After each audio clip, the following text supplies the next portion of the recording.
Hello everyone, இந்த வீடியோவில் நம்ம பார்க்க போகிறது எக்ஸாம்பிள் 1.13. ரொம்ப இம்பார்ட்டண்டான ப்ராப்ளம். ஆக்சுவலாக பார்த்தீங்கன்னா இதுக்கான பேசிக்கும் இதுக்கான ப்ரீவியஸ் ப்ராப்ளமோட லிங்க்கும் டிஸ்கிரிப்ஷனில் கொடுத்துருக்கேன். அதை நீங்கள் பார்த்துட்டு இதை கண்டினியூ பண்ணீங்க ரொம்ப ஈஸியாக இருக்கும்.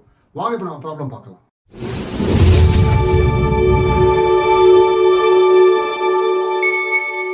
ஸ்டூடெண்ட்ஸ், கொஸ்டின் பார்த்தீங்கன்னா universal gravitational constant in SI is 6.6 into 10 power minus 11 Newton meter square kilogram power minus 2. இதான் கொஸ்டின் கொடுத்துருக்காங்க. அது என்னவா கன்வெர்ட் பண்ண சொல்லியிருக்காங்கன்னு பார்த்தீங்கன்னா CGS. CGSனா சென்டிமீட்டர் கிராம் செகண்ட். நமக்கு SI யூனிட்ல படிச்சிருப்போம் கிலோகிராம் மீட்டர் செகண்ட். அது எப்படி மாற்ற சொல்லியிருக்காங்கன்னா கிலோகிராமுக்கு பதிலாக கிராமாவும் மீட்டருக்கு பதிலாக சென்டிமீட்டராகவும் செகண்ட் அப்படியே வச்சு சொல்லியிருக்காங்க. ஸோ கொஸ்டின் வந்து நல்லா புரிஞ்சுக்கணும். SI யூனிட்டை CGS யூனிட்டா மாற்றணும். அப்போ SI யூனிட் வந்து CGS யூனிட்டா மாற்றப்படும். எதை மாற்றப்படும்? Gravitation constant. அதோட சிம்பல் என்னது? Capital G. சோ இந்த ஹிண்ட் புரிஞ்சாலே உங்களுக்கு ஈஸியா நீங்க சால்வ் பண்ணிடலாம். இப்போ கிராவிடேஷன் கான்ஸ்டன்ட்டோட SI வேல்யூ என்ன கொடுத்திருக்காங்க பாருங்க. 6.6 into 10 power minus 11 கொடுத்திருக்காங்க. இத நல்லா மெமரைஸ் பண்ணிக்கங்க. சாப்டர் 6ல நீங்க நிறைய தடவை இத படிப்பீங்க. அப்ப capital G SI equal 6.6 into 10 power minus 11 newton metre square kilogram minus 2. இப்போ இதுக்கு டைமென்ஷனல் ஃபார்முலா கண்டுபிடிச்சணும். இங்க நியூட்டன் இருக்கு. டைரக்டா நம்மளால நியூட்டன் டைமென்ஷனல் ஃபார்முலா கண்டுபிடிக்க முடியாது. அப்ப அத நியூட்டன் வேல்யூ கண்டுபிடிச்சு அதுக்கு நம்ம மாத்தலாம். நியூட்டனுக்கு என்ன value? Kilogram metre second power minus 2. இது எப்படி வந்துச்சுன்னு பாத்தீங்கன்னா நியூட்டன் எதோட யூனிட்? Force unit. ஃபோர்ஸ்க்கு என்ன formula? F equal to ma. m க்கு என்னது? கிலோகிராம். a க்கு என்னது? Metre second power minus 2. அதுதான் இங்க எழுதிருக்கோம். ரிமைனிங் என்ன இருக்கு? Metre square. Next kilogram power minus 2. இப்போ சிம்பிளை பண்ணிக்க. கிலோகிராம் பவர் 1, இங்க கிலோகிராம் பவர் minus 2 இருக்கு. 1 minus 2 என்ன ஆயிரும்? -1. Kilogram minus 1. Next metre power 1, இங்க மீட்டர் ஸ்கொயர். அப்ப என்ன ஆகும்? 1 plus 2 மீட்டர் கியூப். நெக்ஸ்ட் பாருங்க செகண்ட் பவர் -2. சோ சிம்பிளை பண்ணிக்கமா. இப்போ இதுக்கு டைமென்ஷன் ஃபார்முலா எழுதலாம். கிலோகிராம்னா மாஸோடதா. அப்ப மாஸ்னா capital M power -1. Next M னா மீட்டர். மீட்டரோட லெந்த் L பவர் 3. S னா டைம். S னா செகண்ட். அதோட வந்து டைம். அப்ப t பவர் -2. அப்ப டைமென்ஷனல் ஃபார்முலா கண்டுபிடிச்சாச்சு. அப்ப நம்ம கண்டுபிடிக்க போறது SI யூனிட்ல இருந்து CGS யூனிட் கண்டுபிடிக்க போறோம். சோ கிராவிடேஷனல் ஃபார்முலா SI யூனிட்டையும் கிராவிடேஷனல் ஃபார்முலா CGS யூனிட்டையும் நம்ம எழுதிக்கலாம். GSI equal GCGS. இப்போ இந்த டைமென்ஷனல் ஃபார்முலா எழுதுறோம். அதுக்கு என்ன பண்ணிரோம்? MLT. இந்த பக்கம் எழுதிக்கங்க. MLT. இப்போ டிஃபரன்ஸ் செட் பண்ணி காமிக்கிறதுக்காக 1 1 1 லெஃப்ட் சைடு எடுத்துக்கலாம். ரைட் சைடு எடுத்துக்கலாம். 2 2 2. இதுக்கு பவர் வேல்யூ இருக்குமா? அதனால A B C. இங்க அதே மாதிரி பண்ணுங்க. A B C. இப்போ நம்ம கண்டுபிடிக்க போறது CGS தான் கண்டுபிடிக்க போறோம். அதை மட்டும் ரைட் சைடு வச்சுக்கோங்க. ரிமைனிங் எல்லாம் லெஃப்ட் சைடு கொண்டு வந்துரும். இந்த பக்கம் மல்டிப்ளை இருக்கா? அப்ப இந்த பக்கம் வந்தா டிவிஷன் ஆயிரும். அப்ப கேபிட்டல் G SI. இங்க M M இருக்கு. அது A A இருக்கு. அப்ப காமன் டிவிஷன் நம்ம போட்டுக்கலாம். M1 by M2 power A. அதே மாதிரி எல்லாத்துக்கும் போடுங்க. L1 by L2 power B. T1 by T2 power C. இப்போ நம்ம ரெண்டு விஷயம் பண்ண போறோம். ஒன்னு M1 M2 அப்படினு சொல்ல எல்லா வேல்யூ சப்ஸ்டிட் பண்ண போறோம். ABC கண்டுபிடிக்கணும். ஃபர்ஸ்ட் நம்ம M1 M2 இந்த வேல்யூ சப்ஸ்டிட் பண்ணிக்கலாம். M1 L1 T1 எல்லாமே SI யூனிட்டா பேஸ் பண்ணது. அப்ப என்ன வரும்? Kilogram metre second. இதுவே பார்த்தா M2 L2 T2 எல்லாமே எதை பேஸ் பண்ணிருக்குன்னா CGS பேஸ் பண்ணிருக்கு. அப்ப இங்க M2 க்கு என்ன வரும்? 1 கிராம். இங்க 1 சென்டிமீட்டர் 1 செகண்ட். இப்போ அதுதான் எழுதப்படும். M1 equal to 1 kilogram.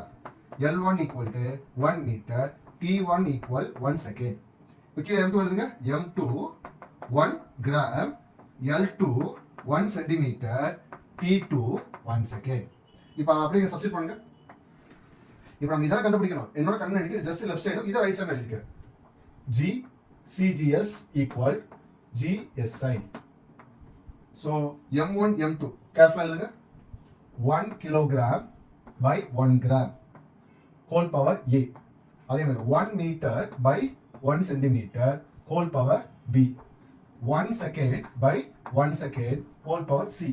இப்போ இந்த வேல்யூ நம்ம சப்ஸ்டிட் பண்ணிட்டோம். நெக்ஸ்ட் ABC வேல்யூ சப்ஸ்டிட் பண்ணணுமா? அப்ப இது எதோட கம்பேர் பண்ணனும் பாத்தீங்கன்னா நம்ம ஆல்ரெடி டைமென்ஷன் ஃபார்முலா கண்டுபிடிச்சிருக்கோம்ல. இதோட கம்பேர் பண்ணுங்க. அப்ப M power A L power B T power C. இத காமன் டேர்ம். இப்போ இத இதோட கம்பேர் பண்ணுங்க. M power -1 L power 3 T power -2. அப்ப இது ஈஸியா நீங்க கம்பேர் பண்ண உங்களுக்கு தெரிஞ்சிரும். A equal to -1 B equal to 3 C equal to -2. இதை இங்க சப்ஸ்டிட் பண்ணிருங்க. GSI 1 kilogram by 1 gram. A value -1. 1 meter by 1 centimeter whole power 3. 1 second by 1 second whole power -2. எல்லாம் முடிஞ்சு. ஆனா நம்ம சிம்பிளை பண்ணணும்னா மேலையும் கீழையும் பாத்தீங்கன்னா ஒரே மாதிரி யூனிட் இருக்கணும். கிலோகிராம் ஆர் கிராமா இருக்கணும். இப்போ நம்ம என்ன கண்டுபிடிப்போம் நல்லா தெளிவா தெரியும்.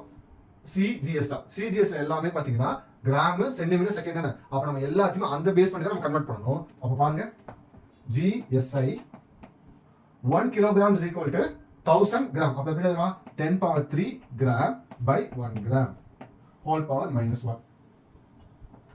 Next 1 meter equal to 100 centimeter. அதை எப்படி எழுதிக்கலாம்? 10 power 2 centimeter by 1 centimeter whole power 3.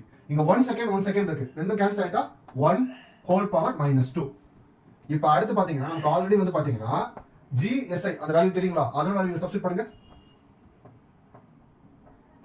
6.6 into 10 power -11. இந்த வேல்யூ எடுத்து எழுதிட்டோம். இப்போ இதை சிம்பிளை பண்ணணும். கிராம் கேன்சல் ஆயிடுச்சு.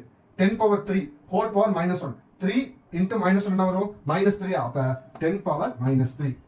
நெக்ஸ்ட் பாருங்க சென்டிமீட்டர் கேன்சல். ரிமைனிங் என்ன இருக்கு? 10 power 2 இருக்கு. 2 into 3 10 power 6.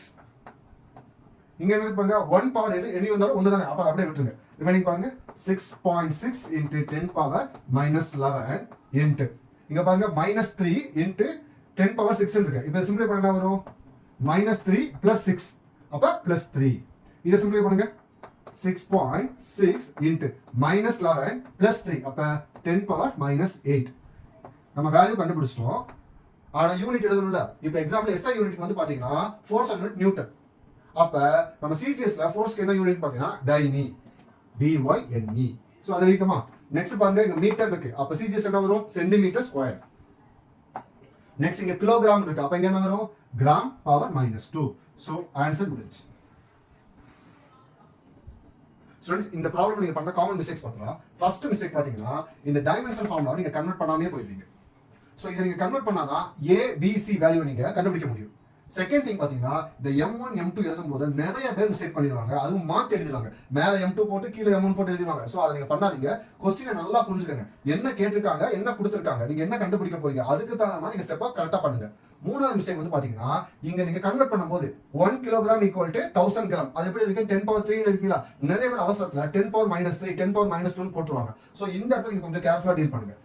தேர்ட் முடிஞ்சு. இப்போ ஃபோர்த் பாத்தீங்கன்னா இந்த பவர் கன்வர்ஷன் இருக்கு பாத்தீங்களா? அததான் பண்ணுங்க. 10 power 3 whole power -1 இருக்கா? நம்ம அவசரத்துல 10 power 3 மட்டும் போட்டுருவோம். அந்த பவர் எல்லாத்தையும் மறந்துடுவோம். அப்ப நமக்கு ஆன்சர் தப்பா வந்துடும். சோ இந்த இடத்துல பவர் கன்வர்ஷன் கரெக்டா பாத்துக்கோங்க. ஃபிஃப்த் மிஸ்டேக் பாத்தீங்கன்னா நீங்க அவசரத்துல இங்க என்ன யூனிட் இருக்கோ அதை எடுத்து எழுதிடுவீங்க. அந்த யூனிட் எழுதாம விட்டுருவீங்க. நமக்கு ரொம்ப ரொம்ப முக்கியம் யூனிட். அப்ப அந்த யூனிட்டை கொஸ்டின்ல என்ன கேட்டிருக்காங்களோ அதுக்கு தகுந்த கன்வெர்ட் பண்ணி எழுதணும். இந்த 5 மிஸ்டேக் நீங்க பண்ணாம தான் இந்த ப்ராப்ளம் கண்டிப்பா உங்களுக்கு ஃபுல் மார்க் வாங்க முடியும். ஸ்டூடண்ட்ஸ் இந்த ப்ராப்ளம் கண்டிப்பா உங்களுக்கு புரிஞ்சிருக்கு நம்புறேன். இதே மாதிரி தேர்ட் இம்பார்ட்டன்ட் ப்ராப்ளம் அடுத்த வீடியோ நம்ம பார்க்கலாம். சோ இதே மாதிரி நீங்க லேர்ன் பண்றதுக்கு லைக் பண்ணுங்க, சப்ஸ்கிரைப் பண்ணுங்க, உங்கள மாதிரி ஃப்ரெண்ட்ஸ்க்கு ஷேர் பண்ணுங்க. Have a nice day.